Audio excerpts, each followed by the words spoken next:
You hear the term thrown around a lot, perhaps too often.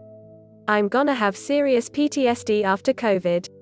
Granted, many will have suffered through genuine trauma during an unforeseen pandemic that has claimed more than 547,000 lives in the US, those who fell seriously ill, lost loved ones to the virus, or witnessed daily tragedies while working in the healthcare field. But the conflicted feelings we might have related to resuming normal life, as more people get vaccinated, are likely not due to actual post-traumatic stress disorder.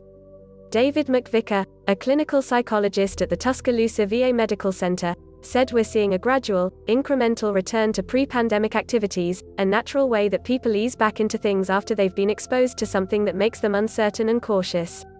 We spoke to MacVicar about whether what we're feeling is actually post-traumatic stress or something different, the reluctance to return to pre-pandemic activities, and how people can find help if they experience this COVID-related anxiety. Without question, there are individuals who have experienced directly tragic events related to this pandemic. They've lost loved ones before their eyes. They've worked in healthcare settings treating people suffering from severe COVID, passing away from severe COVID. Those kinds of events are what we consider the kinds of trauma that can result in post-traumatic stress disorder for the people that are experiencing those things directly.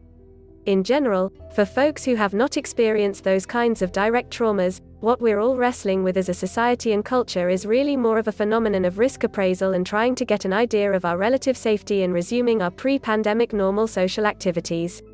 If a human being perceives something as potentially dangerous or risky, you're going to feel anxious as you approach whatever that thing is. If you are approaching the edge of a cliff, for example, as you get to the edge of that cliff, you're naturally going to feel some anxiety because we all have this internal risk appraisal process that happens. When we approach things that are dangerous, we naturally feel repelled. We want to escape or avoid or distance ourselves from whatever it is that's dangerous. We all kind of do this in our day-to-day life.